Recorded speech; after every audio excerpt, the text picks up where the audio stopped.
Le géant le plus connu de l'histoire est Goliath de la Bible. C'était un champion du camp des Philistins, qui combattait en tant que guerrier en armure. Alors un champion nommé Goliath de Gath sortit du camp des Philistins, dont la hauteur était de 6 coudées et un empan. Samuel 17, verset 4. Nous ne savons pas ce que signifie cette information à première vue, car nous ne mesurons pas les choses en coudées ou en paumes. Nous les mesurons en pieds et en pouces. Donc, en termes simples, Goliath était un homme immense, près de 10 pieds de haut. Compte tenu de la longueur de ses bras, lorsqu'il les a levés au-dessus de sa tête, vous pouvez imaginer quelle créature imposante il devait être. Ce n'était pas seulement sa taille, il portait un casque BR11 sur la tête et portait une cuirasse de plaques métalliques superposées qui pesait 5000 BR11 shekels. Il avait des protèges tibia BR11 sur ses jambes et une lance BR11 en bandoulière entre ses épaules. Le manche en bois d'une lance était comme le fagot d'un tisserand. La tête de sa lance pesait 600 cycles de fer et un porteur de bouclier marchait devant elle. Samuel 17, 5, 7. Il était vêtu de ce que nous appellerions une cotte de maille, et les Philistins se réchauffaient en portant un grand vêtement semblable à de la toile, avec des anneaux de BR11 se chevauchant du haut de l'épaule au genou. Cette armure offrait une protection contre les armes tranchantes et mortelles de l'ennemi. En plus de son armure personnelle, Goliath avait un autre homme qui courait devant lui, portant un bouclier de la taille d'une personne, tout cela pour lui offrir une défense supplémentaire. Pensez à quel point ce serait intimidant d'affronter un tel géant, vêtu d'une armure lourde. Vraiment, n'importe qui serait très désavantagé en essayant de le défier au combat. Réfléchissez à la présence et à la préparation de cet imposant combattant. Goliath se leva et montra cela au rang d'Israël en leur disant « Pourquoi êtes-vous venus vous aligner pour la bataille? Ne suis-je pas le Philistin? Et ne êtes-vous pas les serviteurs de Saül? Choisissez un homme pour vous-même et laissez-le descendre vers moi. S'il peut combattre avec moi et me tuer, alors nous deviendrons ses serviteurs. Mais si je l'emporte contre lui et le tue, alors vous deviendrez nos serviteurs et vous nous servirez. » Samuel 17, 8, 9. Goliath a proposé une stratégie populaire dans la civilisation orientale, à savoir le combat représentatif ou un conflit en tête-à-tête. Il représentait les forces philistines, et celui qu'Israël choisirait représenterait les forces israélites. Le résultat était simple, le camp dont le champion gagnait serait déclaré vainqueur, tandis que l'armée de l'autre côté ferait face à une défaite totale. Il n'est pas nécessaire d'amener tous vos soldats dans cette bataille. Choisissez simplement un guerrier pour m'affronter et je le combattrai. Je suis le champion, je suis incomparable. Goliath ne s'est pas contenté de jeter ce gant et de disparaître.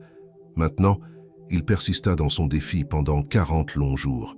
Le Philistin Goliath sortit matin et soir et resta debout pendant 40 jours. Samuel 17, 16. Il y marchait tous les matins et tous les soirs depuis plus d'1 mois, affichant sa taille et sa force, défiant quiconque de lui tenir tête. Pendant ce temps, dans les montagnes de Juda, près de Bethléem, un jeune homme nommé David gardait les brebis de son père. Il était trop jeune pour rejoindre l'armée. En fait, David n'était probablement pas au courant du conflit entre les Israélites et les Philistins à cette époque. Il n'a peut-être même pas entendu parler de Goliath. Il savait seulement que 3 de ses frères aînés servaient dans l'armée de Saül. D'autre part, le père de David s'inquiétait pour ses 3 enfants aînés. Jesse vieillissait et serait probablement incapable de terminer le trek à travers les montagnes par lui-même. Alors, il a appelé son plus jeune fils et lui a dit « David, j'ai besoin que tu fasses une mission pour moi. » Isaïe dit à David, son fils, « Prends pour tes frères un épha de ce grain grillé et ces 10 pains, et courez vite au camp de vos frères. Apportez aussi ces 10 morceaux de fromage au commandant de l'unité. Voyez comment vont vos frères, et apportez-en des nouvelles. » Samuel 17, versets 17, 18. David se leva donc de bon matin, laissa le troupeau à un gardien, prit les provisions et s'en alla comme Jessé l'avait ordonné. Il est arrivé au camp alors que l'armée partait en formation de bataille, en criant le cri de guerre, Samuel 17, verset 20. Puis, alors qu'il approchait des limites du camp israélite, il remarqua les troupes qui se préparaient au combat et entendit le cri de guerre. Il voulait simplement regarder et voir ce qui se passait. David s'est donc précipité sur la ligne de front pour saluer ses frères, laissant ses bagages aux soins du bagagiste. Alors David laissa ses provisions au gardien de la provision et courut dans les rangs, arriva et salua ses frères. Pendant qu'il parlait avec eux, voici le champion, le Philistin de Gath nommé Goliath, arrivait de l'armée des Philistins et prononça à nouveau les mêmes paroles, et David l'entendit. Samuel 17, versets 22-23. Considérez le scénario suivant. Alors qu'il se tient là avec ses 3 frères, David entend un grand cri de l'autre côté de la vallée et instantanément, tout le monde autour de lui commence à courir et à se cacher dans leurs tentes. Lorsque les hommes d'Israël virent l'homme, ils s'enfuirent loin de lui et furent très effrayés. Samuel 17, 4. Gardez à l'esprit que David n'avait jamais vu ou entendu parler du défi de ce géant de Gath. Alors qu'il regarde le champ de bataille, il voit un homme géant couvert d'armure, criant des menaces et défiant et maudissant le Dieu d'Israël, et David était furieux de cela. Rappelez-vous, c'est le 41e jour où les Israélites affrontent Goliath. Mais c'est la première fois que cela arrive à David. Alors David dit aux hommes qui se tenaient à côté de lui, « Que fera l'homme qui tuera ce Philistin et ôtera à Israël le déshonneur de son insulte? Car qui est ce Philistin incirconcis qu'il a insulté et défié les armées du Dieu vivant? » Les hommes lui ont dit ce que ferait l'homme qui l'aurait tué. Samuel 17, 26-27. David a ensuite rencontré le roi Saül. David dit à Saül que personne ne perde courage à cause de lui. Goliath, son serviteur, sortira et combattra avec ce Philistin. Saül dit à David, « Tu ne peux pas aller contre ce Philistin pour combattre avec lui, car tu n'es qu'un jeune homme, et il est un guerrier depuis sa jeunesse. » Mais David dit à Saül, « Ton serviteur gardait les brebis de son père, lorsqu'un lion ou un ours vint prendre un agneau du troupeau. Je suis allé après lui, je l'ai attaqué, et j'ai sauvé l'agneau de sa bouche. Et quand il s'est levé contre moi, je l'ai attrapé par les moustaches, je l'ai frappé, et je l'ai tué. » Son serviteur tua à la fois le lion et l'ours, et ce Philistin incirconcis sera comme l'un d'eux, car il a insulté et défié les armées du Dieu vivant. David dit, « L'Éternel qui m'a délivré des griffes du lion et des griffes de l'ours, il me délivrera de la main de ce Philistin. » Saül dit à David, « Va, et que l'Éternel soit avec toi. » Saül revêtit donc David de ses vêtements, lui mit un casque de bronze sur la tête et lui mit un messager.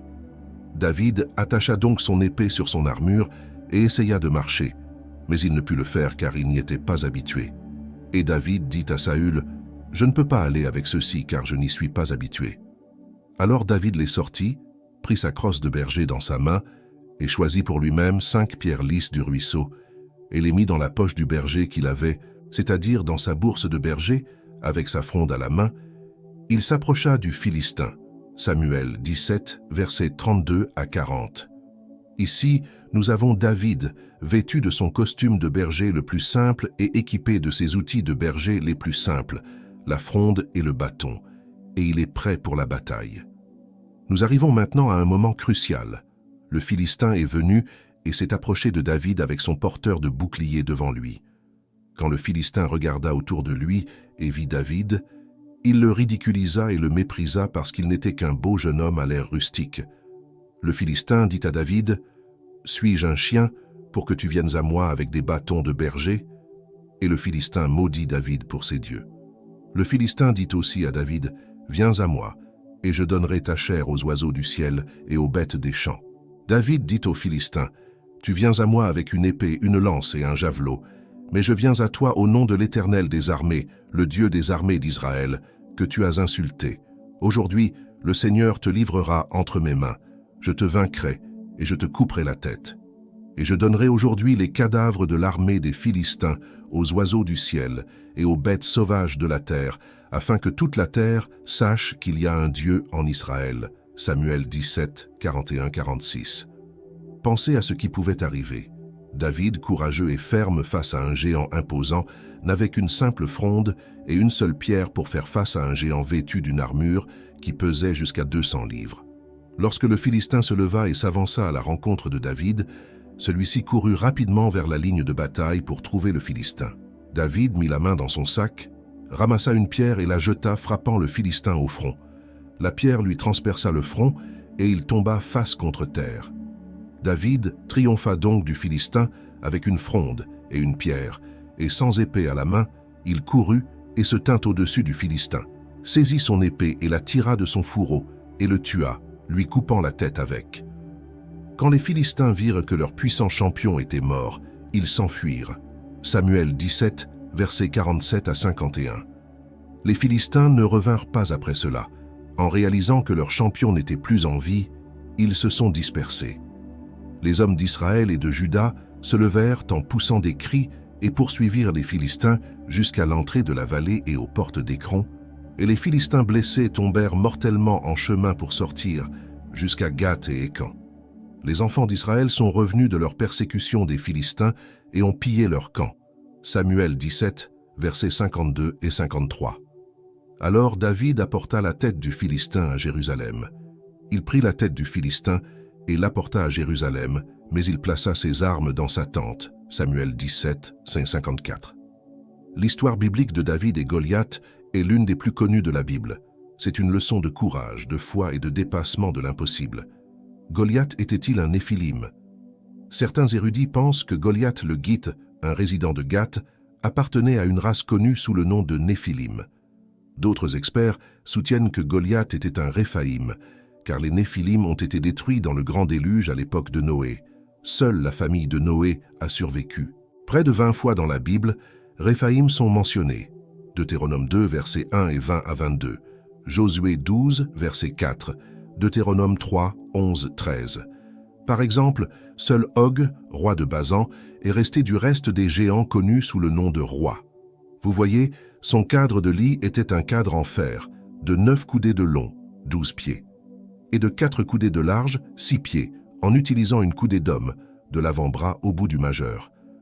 Nous avons donc pris possession de cette terre à ce moment-là. J'ai donné le territoire d'Aora qui est dans la vallée d'Aron, ainsi que la moitié des montagnes de Galaad et leurs villes aux Rubénites et aux Galcites. Le reste de Galaad et d'Alasion, le royaume d'Og, je le donnai à la demi-tribu de Manassé, c'est-à-dire toute la région d'Argob. Comme pour tout Basin, on l'appelle le pays des Raphaïtes. De nombreux experts pensent que les Philistins venaient d'un groupe connu sous le nom d'Anakim. L'idée que Goliath était un guerrier d'élite est renforcée par le fait que Gath, d'où il venait, était un grand centre Anakim. Certains chercheurs suggèrent que les antécédents familiaux de Goliath peuvent être retracés d'une manière qui suggère un modèle génétique appelé hérédité autosomique dominante. Ce modèle génétique peut conduire à des conditions qui rendent les gens extrêmement grands, comme l'acromégalie familiale ou le gigantisme. Dans les histoires de la Bible, Goliath était un homme énorme. Lié à Goliath, après la chute de son frère légendaire, nous retrouvons les 4 frères de Goliath. Il y eut de nouveau la guerre avec les Philistins à Go. Et Elanan, le fils de Jéri-Origam, un Bethléemite, tua Goliath le Gittite, dont la hampe était comme un fagot de tisserand. 2 Samuel 21, verset 19. Ces figures imposantes, l'ami, Saph, Isbi-Benob et le 4e, sans nom remarquable pour ses 6 orteils et 6 orteils à chaque pied, avaient un point à faire valoir, non seulement à leurs adversaires, les Israélites, mais aussi à eux-mêmes.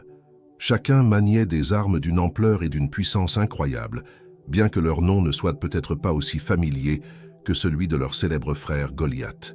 Son existence raconte un récit captivant sur le fait de faire face aux obstacles, de lutter pour la rédemption et la réalité complexe d'exister sous l'aura de réalisations extraordinaires. Dans les jours qui suivirent la défaite de Goliath, aux mains du jeune David, armé seulement de sa pierre et de sa fronde, les Philistins entrèrent en conflit avec les Israélites. Parmi les rangs de l'armée philistine se trouvait Ishbi-Benob, un redoutable cavalier qui partageait les liens du sang avec Goliath. 2 Samuel 21, versets 15 et 16. Maintenant, les Philistins étaient de nouveau en guerre avec Israël. David descendit avec ses serviteurs, et alors qu'il combattait les Philistins, David s'épuisa. Puis Ishbi-Benob, qui faisait partie des descendants du géant, dont le poids de la lance était de 13 fois sur 11 et était armé d'une nouvelle épée, avait l'intention de tuer David. Quand Isbi-Benob vit que David s'affaiblissait, il pensa à le tuer. Cependant, il a oublié de considérer Dieu, et à cause de cela, ils sont tous morts le même jour, tout comme Isbi-Benob. Ceux qui s'opposent aux disciples de Dieu semblent souvent forts, intelligents, et certains qu'ils réussiront. Cependant, Peu importe à quel point ils sont forts, intelligents ou confiants, personne ne peut vaincre la puissance de Dieu au bon moment. Abishai est intervenu pour aider et a sauvé David d'une manière incroyable. 2 Samuel 21, verset 17. Mais Abishai, fils de Tserouja, vint au secours de David, frappa et tua le Philistin. Alors les hommes de David lui jurèrent de ne plus sortir avec nous pour combattre, de peur d'éteindre la lampe d'Israël. Abishai, comme le fils aîné de Tserouja, qui était la sœur de David, était le frère de Joab et d'Azaël. Dans un acte significatif de loyauté et de courage, Abishai accompagna seul David dans une mission audacieuse à l'intérieur du camp de Saül, où ils s'emparèrent de la lance et de la cruche d'eau du roi directement dans son espace de sommeil. Lorsque David a fait face à la rébellion menée par son fils Absalom, c'est Abishai qui s'est vu confier la direction de l'une des 3 principales divisions des forces de David. Abishai occupait également une position importante, étant le chef de 2e niveau parmi les 3 guerriers célèbres connus sous le nom de puissants. 2 Samuel 23, verset 18. Abishai, frère de Joab, fils de Tserouja, était le chef des 30. Il brandit sa lance contre 13 hommes et les tua, et gagna une réputation aux côtés des 3. Dans cette histoire, nous devons reconnaître le courage d'Abishai et sa forte loyauté envers son chef, mais encore plus de louanges doivent aller au merveilleux timing et au soutien de Dieu pour intervenir juste au moment où David avait le plus besoin d'aide. Peu importe à quel point les choses deviennent difficiles, ceux qui ont une noble cause et un défenseur déterminé ne seront pas laissés seuls. Abishai a tenu bon, ne s'enfuyant pas même lorsque les choses semblèrent mauvaises. Il a courageusement tenu bon, et à ce moment crucial, Dieu a envoyé de l'aide. Bien que l'assistant soit plus jeune et moins expérimenté, David a humblement accepté ce soutien. Même les héros les plus courageux peuvent avoir des moments où ils se sentent faibles, mais ceux qui tiennent bon et ne cèdent pas à la peur trouveront un soulagement. Ils en sortiront plus forts et plus victorieux après cette expérience. Les disciples de David ont décidé qu'ils ne devaient plus prendre de tels risques. Ils le persuadèrent si facilement d'éviter le combat direct avec Absalom, mais il continua à engager le combat avec les Philistins, jusqu'à ce que la décision soit prise après avoir échappé de justesse au danger. Ils ont accepté et ont juré que David, la lumière et la fierté d'Israël, ne devaient plus faire face à de tels risques. Il est crucial de protéger la vie de ceux qui sont aussi importants pour son peuple que David, avec plus de prudence et de soin. Abishai est devenu un héros ce jour-là, et David a vécu pour livrer une autre bataille. Isbi-Benob est un rappel bref mais puissant de la lutte en cours entre les Israélites et les Philistins et des risques auxquels même les grands dirigeants comme David ont été confrontés sur le champ de bataille. C'est aussi une histoire de loyauté et d'amitié, incarnée par l'action rapide d'Abishai pour sauver son roi. Saph, la Bible mentionne Shaph comme l'un des descendants géants des Raphaïtes dans la ville philistine de Gath. Alors que les épées s'entrechoquaient et que les lances volaient, Saph se retrouva en combat avec Séaï le Hazite, l'un des guerriers d'élite de David. Séaï était un puissant guerrier de l'époque de David, originaire de la ville de Hacha, et faisait partie des 30 hommes puissants de David, qui étaient apparemment connus pour leurs grands exploits individuels dans les batailles, selon 1 Chronicles 11. Aussi les Brave Warriors, Kakai, les Wasita, Eli, Waïta, Lami. Lami était le frère de Goliath. Il brandissait une lance massive et sa poignée était épaisse. Sa lance était si grande qu'on disait qu'elle ressemblait au fagot d'un tisserand. Chronique 20, 5. Il y eut de nouveau la guerre avec les Philistins, et Élanan, fils de Gir, tua Lami, le frère de Goliath le Hittite, dont la poignée de lance était comme un fagot de tisserand. À l'époque biblique, il y avait un objet connu sous le nom de baluchon de tisserand. Imaginez un morceau de bois cylindrique solide qui repose sur un métier à tisser pour maintenir les fils verticaux, appelés chaînes. Le but de ce paquet de tisserands était de séparer ces fils de chaîne et de leur permettre d'être enroulés au fur et à mesure que le tissu était tissé. En gardant les fils de chaîne tendus et nets, le tisserand pouvait ensuite insérer les fils horizontaux, appelés trames, d'avant en arrière à travers les fils de chaîne. Lorsque la Bible parle d'une gerbe de tisserand, elle souligne en fait à quel point cette gerbe était épaisse et robuste, plutôt que sa longueur. Il est utilisé pour souligner le contraste avec les lances les plus courantes et les plus fines qu'une personne moyenne pourrait utiliser. Dans la Bible, il y a exactement 4 versets qui mentionnent le fagot ou la lance d'un tisserand. Et 2 de ces exemples font référence à la lance de Goliath. Ce récit d'Israël triomphant des Philistins montre qu'Israël pouvait vaincre de grands ennemis, même sans la présence de David. Ces individus courageux ont accompli des exploits remarquables une fois que David a cessé de combattre des géants. Alors que les dirigeants d'une génération disparaissent, Dieu veille à ce que de nouveaux leaders se lèvent pour guider la génération suivante. La victoire légendaire sur Goliath a probablement alimenté les histoires sur le rôle antagoniste de David dans les camps philistins. David était, sans aucun doute, une source constante d'irritation pour eux. Alors que l'ami cherchait à dominer David, le destin de l'ami a finalement reflété celui de son frère. Mais rappelez-vous, l'ami ne se heurtait pas à n'importe qui, il faisait face à quelqu'un qui avait le soutien de Dieu. Bien que nous entendions peu parler de l'ami, son récit confirme aux Israélites que sa véritable puissance ne venait pas de leur nombre ou de leurs armes, mais de leur Dieu. La Bible ne mentionne nulle part ailleurs un géant sans nom, mais à Gath, il y eut de nouveau une guerre, où il y avait un homme de grande stature qui avait 24 doigts, 6 doigts à chaque main et 6 doigts à chaque pied, et il était aussi un descendant des géants. 1 Chroniques 20, verset 6. Cette fois, le géant sans nom se retrouva face à l'un des hommes puissants de David, un soldat nommé Jonathan, fils de Shéma, le frère de David. 1 Chroniques 20, versets 7 et 8. Lorsqu'il s'est moqué d'Israël, Jonathan, fils de Shémia, le frère de David, l'a tué. Ceux-ci descendirent des géants de Gath et tombèrent par la main de David et par la main de ses serviteurs.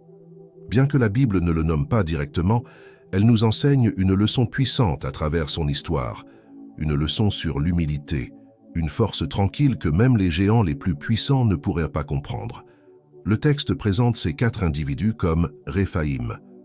Pour clarifier davantage ces liens, il est noté dans les Écritures que les Anakim étaient considérés comme faisant partie des Raphaïtes, selon Deutéronome 2, versets 11 et 21.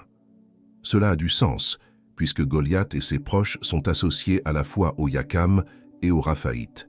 Ils ont été vaincus par David et ses propres hommes puissants. Même s'ils étaient de grands et forts combattants, ils ne pouvaient pas vaincre le peuple de Dieu. Chaque bataille contre les géants confirmait la foi des Israélites, car la bataille est à l'Éternel, comme David l'avait déclaré avant de vaincre Goliath, selon 1 Samuel 17, verset 47. Ainsi, les frères de Goliath sont devenus une partie d'un récit plus large, non seulement en tant qu'ennemis vaincus, mais aussi en tant que rappels éternels, que même les géants tombent lorsqu'ils s'opposent à la volonté de Dieu. Les géants de la Bible sont souvent dépeints comme des ennemis du peuple de Dieu et sont finalement vaincus. Leur existence a servi de défi et de test de foi pour ceux qui ont confiance en Dieu. Les frères et sœurs de Goliath représentent les défis récurrents auxquels les gens sont souvent confrontés dans la vie. Tout comme David et ses hommes ont dû affronter de multiples géants, nous devons nous aussi être prêts à faire face à des obstacles récurrents. La leçon ici est celle de la résilience et de la vigilance continue, le pouvoir de la foi et du courage. Comme le triomphe de David sur Goliath, la défaite des frères de Goliath réitère le pouvoir de la foi et du courage. Les hommes de David, inspirés par leur victoire précédente, ont peut-être puisé dans la même fontaine de foi et d'audace pour surmonter ce qui semblait être des défis impossibles. L'héritage de David consistait non seulement en ce qu'il a pu accomplir, mais aussi en ce qu'il a pu laisser derrière lui, un peuple prêt à vaincre. Les victoires de David ont été importantes non seulement pour lui, mais aussi pour ceux qui, grâce à son enseignement et à son exemple, ont appris à remporter des victoires pour eux-mêmes, ouvrant la voie au succès futur de Salomon. Le succès que nous connaissons aujourd'hui n'est pas seulement bénéfique pour nous ici et maintenant, mais offre également quelque chose de précieux pour les générations futures. Genèse 6, versets 1 à 4, captive de nombreux lecteurs de la Bible en raison de l'identité mystérieuse des fils de Dieu et des Néphilim. Genèse 6, 1, 7 raconte que lorsque l'humanité a commencé à se multiplier sur la surface de la terre et que des filles leur sont nées, les fils de Dieu ont vu que les filles des hommes étaient belles et ont pris pour eux des femmes qu'ils choisissaient. Alors le Seigneur dit, « Mon esprit ne demeurera pas éternellement avec l'homme, car lui aussi est chair, mais ses jours seront de 120 ans. » Les Néphilim étaient dans le pays en ce temps-là, et aussi après lorsque les fils de Dieu entrèrent dans les filles des hommes et qu'ils leur engendrèrent des fils. C'étaient les braves hommes qui étaient d'autrefois, des hommes de renom. Alors le Seigneur vit que la méchanceté de l'homme était grande sur la terre, et que chaque intention des pensées de leur cœur n'était que méchanceté continuelle. Le Seigneur regrettait donc d'avoir fait l'homme sur la terre, et cela l'affligeait dans son cœur.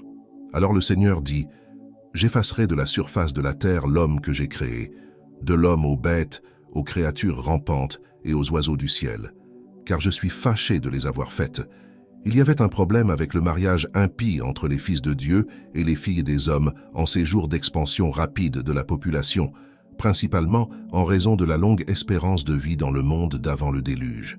La Bible dit qu'ils prenaient des femmes pour eux-mêmes parmi tous ceux qu'ils choisissaient.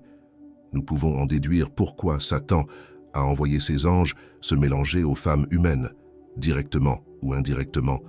Satan a essayé de polluer le patrimoine génétique de l'humanité avec une corruption satanique, plantant quelque chose qui ressemble à un agent pathogène génétique pour rendre la race humaine inapte à porter la semence de la femme, le Messie promis dans Genèse chapitre 3 verset 15, « Et je mettrai une inimitié entre toi et la femme, et entre ta postérité et sa postérité.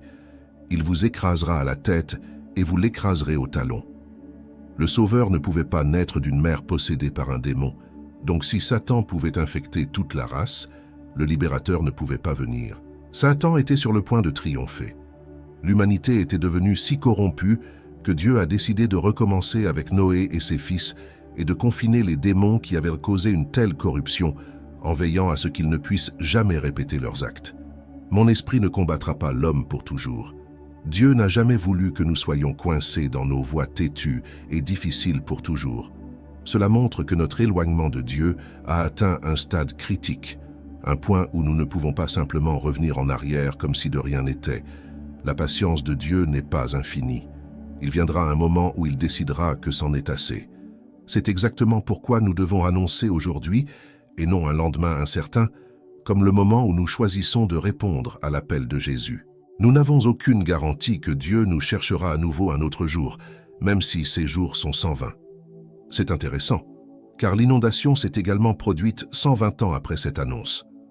Nous lisons ensuite qu'il y avait des géants sur la terre à cette époque, faisant référence à la progéniture contre nature de l'union entre les fils de Dieu et les filles des hommes. Cependant, il y avait des individus de taille distincte sur terre, avant et après le déluge. Ceux qui sont venus avant le déluge étaient remarquables en raison de l'élément diabolique de leur paternité. C'étaient les hommes puissants d'autrefois, des hommes de renom. La grande méchanceté de l'homme à l'époque de Noé était que chaque intention des pensées de son cœur n'était que continuellement mauvaise. C'est une déclaration puissante, ce qui signifie qu'aucun aspect de la nature humaine n'était exempt de péché. Une déclaration plus catégorique sur la méchanceté du cœur humain est difficilement concevable.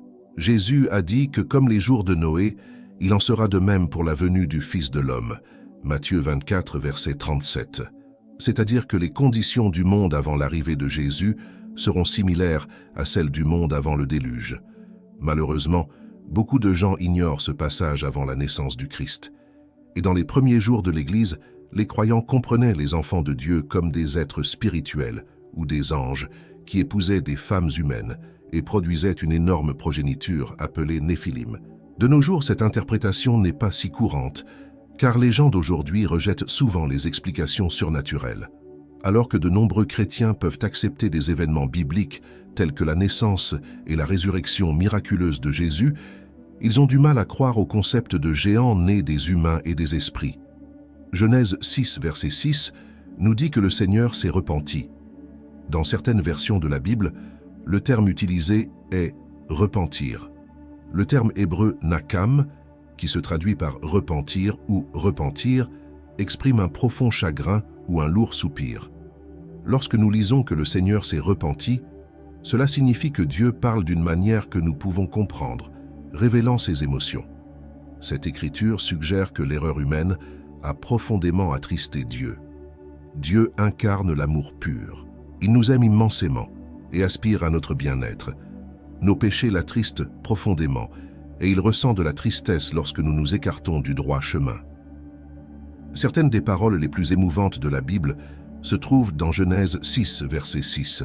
« Et le Seigneur regrettait d'avoir fait l'homme sur la terre, et cela l'affligeait dans son cœur. » Dieu a été attristé que tous les êtres humains, à l'exception de la famille immédiate de Noé, aient dû être détruits. Il adorait les hommes et les femmes qu'il avait créés pour être comme lui, ceux qui gouverneraient la terre et reflèteraient sa gloire. Mais pourquoi les hommes sont-ils soudainement devenus si violents? Était-ce parce que la lignée divine se mélangeait à la lignée impie? Ou était-ce au moins en partie parce que l'humanité se mélangeait aux êtres spirituels? Je voudrais défendre cette dernière hypothèse. Voici les 3 principaux points de vue sur qui étaient vraiment les enfants de Dieu. Premièrement, certains croient qu'ils étaient des anges tombés en disgrâce. Deuxièmement, d'autres soutiennent qu'ils étaient de puissants leaders humains. Troisièmement, il y a l'opinion qu'ils étaient des descendants vertueux de Seth s'unissant par le mariage à la lignée pécheresse de Caïn. Les raisons qui soutiennent la croyance conventionnelle selon laquelle ces fils de Dieu étaient des êtres célestes qui interagissaient avec des femmes humaines, ce qui a donné lieu aux Néphilim, inclut un point important. Le terme « fils de Dieu » désigne systématiquement les anges dans le contexte de l'Ancien Testament, ce qui soutient cette interprétation. Job 1, 6. Or, il y eut un jour où les enfants de Dieu vinrent se présenter devant l'Éternel, et Satan vint aussi au milieu d'eux. Job 2, verset 1. Il y eut encore un jour où les enfants de Dieu vinrent se présenter devant l'Éternel, et Satan vint aussi se présenter devant l'Éternel. Job 38, 7. Quand les étoiles du matin chantaient ensemble et que tous les enfants de Dieu poussaient des cris de joie. Dans tous ces cas, les enfants de Dieu sont des êtres angéliques, y compris Satan. Les expressions utilisées dans Job suggèrent que Genèse 6 fait référence aux esprits, aux anges. Genèse 6, versets 1 et 2 oppose les fils de Dieu à l'homme, suggérant qu'il s'agit d'êtres non humains. Genèse 6, verset 1 dit que les hommes ont commencé à se multiplier et que des filles leur sont nées. Le mot hébreu pour homme est le terme générique pour l'humanité, tel qu'utilisé dans Genèse 5, versets 1 et 2. Les fils de Dieu sont opposés à l'homme, donc les fils de Dieu étaient distincts de l'homme et ont épousé les filles de toute l'humanité. Par conséquent, les enfants de Dieu doivent être des êtres non humains d'une sorte ou d'une autre. Le contexte implique que les Néphilim étaient la progéniture d'êtres spirituels et humains. Les Néphilim ou déchus, dans Genèse 6, verset 4, sont des personnalités mystérieuses, les hommes puissants qui étaient d'autrefois les hommes de renom. Le texte n'explique pas comment les Néphilim sont arrivés. Les Néphilim étaient sur la terre en ce temps-là, et aussi après, lorsque les fils de Dieu se joignirent aux filles des hommes et eurent des fils avec elles, il indique simplement. Mais pourquoi les Néphilim sont-ils mentionnés dans Genèse 6 à côté du mariage interracial des fils de Dieu et des filles des hommes? On ne sait pas comment ces hommes puissants et renommés sont apparus, si ce n'est le résultat d'un mariage interracial entre des êtres spirituels et humains. Jude comprend probablement Genèse 6, 1, 4 comme faisant référence au mariage interracial entre les êtres spirituels et humains. Jude verset 6 parle d'anges qui ne sont pas restés dans l'autorité donnée, mais ont abandonné leur propre demeure. Si Jude ne fait pas allusion à un événement occulte, il semblerait qu'il fasse référence aux anges qui ont quitté le ciel pour habiter sur terre, comme décrit dans Genèse 6, versets 1 à 4. Cette perspective soutient la croyance de longue date selon laquelle les fils de Dieu se sont impliqués avec les femmes humaines, ce qui a entraîné la naissance des Néphilim. Bien que ce concept puisse sembler étrange aujourd'hui, il n'est pas plus inhabituel que le reste de la réalité biblique, qui est souvent plus bizarre que n'importe quel conte, et l'univers que Dieu a créé est très différent de notre compréhension habituelle. Les fils de Dieu ont vu les filles des hommes. Il est plus exact de voir les fils de Dieu comme des démons, des anges en rébellion contre Dieu, ou des hommes uniquement possédés par des démons, et les filles des hommes comme des femmes humaines. Le 6e verset de Jude et des anges qui n'ont pas maintenu leur propre domination, mais ont abandonné leur propre demeure, il les a gardés dans une retenue éternelle sous les ténèbres pour le jugement du grand jour. Jude verset 6 explique également ce que Dieu a fait avec ses mauvais anges. 1 Pierre 3 versets 19 et 20 nous informe que Jésus a proclamé sa victoire sur la croix sur eux. Dans 1 Pierre chapitre 3 versets 19 et 20, dans lequel il est également allé proclamer aux esprits en prison qu'ils étaient autrefois désobéissants, alors que la patience de Dieu continuait à attendre au jour de Noé pendant la construction de l'arche, dans laquelle peu de personnes, c'est-à-dire 8 personnes, ont été amenées en toute sécurité à travers l'eau. Mais Noé trouva grâce aux yeux de l'Éternel, comme Dieu ordonna que toute la terre fût purifiée de cette souillure. Il a trouvé un homme avec qui recommencer, Noé, qui a trouvé grâce aux yeux du Seigneur. Noah n'était pas curieux, il l'a trouvé. Personne ne mérite la grâce, mais nous pouvons tous la trouver. C'était vrai à l'époque et c'est vrai aujourd'hui. Mais là où le péché abondait, la grâce abondait encore plus. Romains 5, 20. Dieu a appelé Noé à construire l'arche. Noé était un homme juste, parfait dans ses générations. Cette explication sur Noé, qui lui est spéciale, met non seulement en évidence la bonne vie de Noé, mais souligne également qu'il n'a pas été touché par les plans diaboliques de Satan, qui a essayé d'introduire une influence néfaste dans la lignée de la race humaine. Nous pouvons comprendre que Noé avait une sorte de bonté qui vient de la foi, parce que, juste après la fin du déluge et sa sortie de l'arche, la première chose qu'il a faite a été de faire des offrandes. Genèse 8, verset 20, « Alors Noé construisit un autel au Seigneur et prit des animaux purs et des oiseaux purs et offrit des holocaustes sur l'autel. » Noé engendra 3 fils, Sem, Cham et Japheth. Les 3 fils de Noé joueront un rôle important dans l'histoire, et Dieu les utilisera pour reconstruire le reste de la race humaine. Au lieu d'exterminer toute la race, Dieu a préservé un reste. Il semble qu'après le déluge, les anges déchus aient de nouveau commis leurs péchés, mais cette fois à une échelle beaucoup plus petite qu'avant le déluge. Lorsque les Israélites sont retournés à Moïse, après avoir exploré le pays de Canaan, ils ont apporté cette nouvelle, ils ont rapporté l'avoir vue. Cependant, il est plus probable que ces espions aient vu des gens très grands en Canaan et par peur ont pensé à tort qu'ils étaient les Néphilim. Il est possible qu'après le déluge, les démons se soient à nouveau unis avec des femmes humaines, donnant naissance à d'autres Néphilim. Il se peut même que certaines caractéristiques des Néphilim aient été héritées par la lignée d'une des belles-filles de Noé. Quoi qu'il en soit, ces géants trouvés en Canaan ont été conquis par les Israélites lors de leur conquête, et ce n'est pas seulement à cette occasion que les Israélites ont vaincu ces géants, mais aussi plus tard dans leur histoire. Nous nous souvenons du déluge à l'époque de Noé, lorsque Dieu n'a sauvé que 8 personnes à travers l'arche, 8 justes qui n'étaient pas contaminés par les péchés des êtres célestes. Les anges incriminés ont également été jetés en enfer et enchaînés dans les ténèbres, selon l'histoire. Prions, cher Seigneur, alors que nous nous rassemblons devant toi pour chercher à comprendre et à éclairer à travers tes saintes écritures, que tu nous as bénis avec ces paroles intemporelles, un guide pour naviguer dans les complexités de la vie et trouver du réconfort dans ta sagesse. Alors que nous nous immergeons dans vos enseignements, accordez-nous la clarté d'esprit et la pureté du cœur pour saisir votre véritable essence. Accorde-nous l'humilité d'aborder tes paroles avec révérence, en reconnaissant la profondeur de leur signification et les leçons qu'elles nous réservent. Aide-nous à abandonner nos idées préconçues et à ouvrir nos esprits pour recevoir ta direction divine sans préjugés ni préjugés. Que tes écritures soient un phare de lumière dans notre vie, éclairant le chemin de la justice et nous conduisant à une connexion plus profonde avec toi. Que chaque mot que nous lisons et contemplons résonne en nous, remue nos âmes et nous inspire à vivre selon ta volonté. Guide-nous, ô Seigneur, dans notre quête de connaissance et de compréhension, en nous aidant à discerner la vérité au milieu des complexités de l'interprétation et en nous accordant le discernement pour distinguer entre ta sagesse divine et la folie humaine. Remplis notre cœur d'amour et de compassion pendant que nous étudions tes Écritures, en nous rappelant toujours l'importance de la gentillesse et de l'empathie envers les autres. Que tes enseignements nous inspirent à être des instruments de ta paix, répandant l'amour et la compréhension partout où nous allons. Donne-nous la force d'appliquer les leçons que nous apprenons de tes Écritures dans notre vie quotidienne, en transformant nos pensées, nos paroles et nos actions pour refléter ta présence divine en nous. Que vos paroles soient une source de réconfort dans les moments d'épreuve, une source d'espérance dans les moments de désespoir et une source de joie dans les moments de célébration. Bénis notre communauté de chercheurs, ô Seigneur, alors que nous marchons ensemble dans notre quête de croissance spirituelle et de compréhension.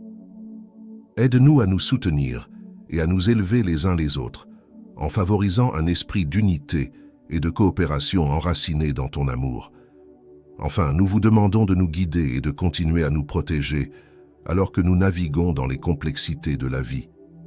Puissent tes écritures servir d'encre inébranlable dans les tempêtes auxquelles nous sommes confrontés, nous rappelant toujours ton amour inébranlable et ta présence éternelle. Au nom de Jésus, nous prions. Amen.